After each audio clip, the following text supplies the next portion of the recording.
ଏବେ କାଳିଆ ଯୋଜନାର ନାମ ବଦଳିକି ହୋଇଯାଇଛି CM କିଷାନ ଯୋଜନା।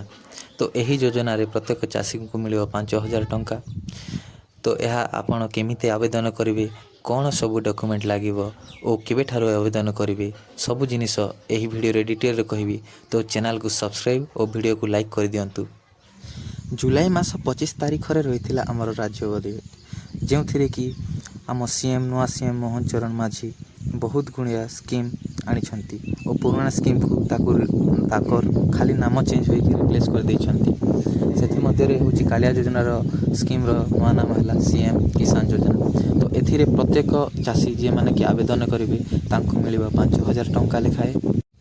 ଯେମିତିକି BSKY କାର୍ଡ଼ ଥିଲା, ତାହାର ନାମ ହୋଇଗଲା ଗୋପବନ୍ଧୁ ଜନ ଆରୋଗ୍ୟ ଯୋଜନା। ଆଉ ଯେମିତି ଯେଉଁ 5 ଟଙ୍କିଆ ଭାତ ମିଳିଥିଲା ତାହା ହୋଇଗଲା ଶ୍ରୀ ଅନ୍ନ ଯୋଜନା। ସେମିତି ହିଁ କାଳିଆ ଯୋଜନା ହୋଇଗଲା CM କିଷାନ ଯୋଜନା। ଏଥିରେ ଆପଣ 5,000 ଟଙ୍କା ପାଇବେ। କେବେଠାରୁ ଆପ୍ଲାଏ ହେବ? ଆଉ ଯଦି ଆପଣମାନେ ଭାବୁଥିବେ CM କିଷାନ ଯୋଜନାରେ ଆପ୍ଲାଏ କରିବାକୁ ହେଲେ ଡକ୍ୟୁମେଣ୍ଟ ସବୁ କ'ଣ ଦରକାର, ତ ଗୋଟେ ହେଲା ଆଧାର କାର୍ଡ଼, ଆଉ ଦ୍ୱିତୀୟ ହେଲା ବ୍ୟାଙ୍କ ପାସବୁକ୍। ଆଧାର କାର୍ଡ଼ ଆଉ ବ୍ୟାଙ୍କ ପାସବୁକ୍ ତ କମ୍ପଲସରି। ଆଉ ଗୋଟେ ହେଲା ଖତିଆନ, ଯେଉଁଟାକି ନିଜ ନାମରେ ଥିବ। ତେବେ ଯାହା ବି କୁହନ୍ତୁ, ଏହି ଯୋଜନା ଆସିଗଲା, ବହୁତ ବଡ଼ ଘୋଷଣା ହୋଇଗଲା। ତ ଖୁବ୍ ଶୀଘ୍ର ଏହାର ଆପ୍ଲାଏ ଆରମ୍ଭ ହେବ।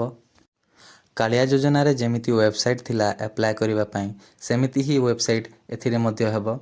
ଯେଉଁମାନେ ନୂଆ ଅଛନ୍ତି ସେମାନଙ୍କୁ ପୁଣି ଥରେ ଆପ୍ଲାଏ କରିବାକୁ ପଡ଼ିବ। କିନ୍ତୁ ଆଉ ଗୋଟିଏ କଥା ଜାଣି ରଖନ୍ତୁ, ଯେଉଁମାନଙ୍କର କିଷାନ ଯୋଜନାରେ ଟଙ୍କା ଆସୁଛି ସେମାନଙ୍କୁ ଆପ୍ଲାଏ କରିବାକୁ ପଡ଼ିବନି।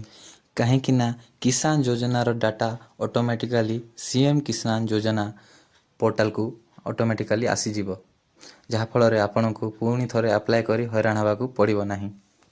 ଆଉ ଯେତେବେଳେ ୱେବସାଇଟ୍ରେ ଆପ୍ଲାଏ କରିବାର ଡେଟ୍ଟି ଆସିଯିବ, ତେବେ ମୁଁ ଆପଣଙ୍କ ପାଇଁ ଡିଟେଲରେ କେମିତି ଆପ୍ଲାଏ କରିବେ ତା'ର ଭିଡ଼ିଓ ବନେଇଦେବି, ଯାହାଫଳରେ ଆପଣ ଦେଖିକି ନିଜ ମୋବାଇଲରେ ହିଁ ତାକୁ ଆପ୍ଲାଏ କରିପାରିବେ।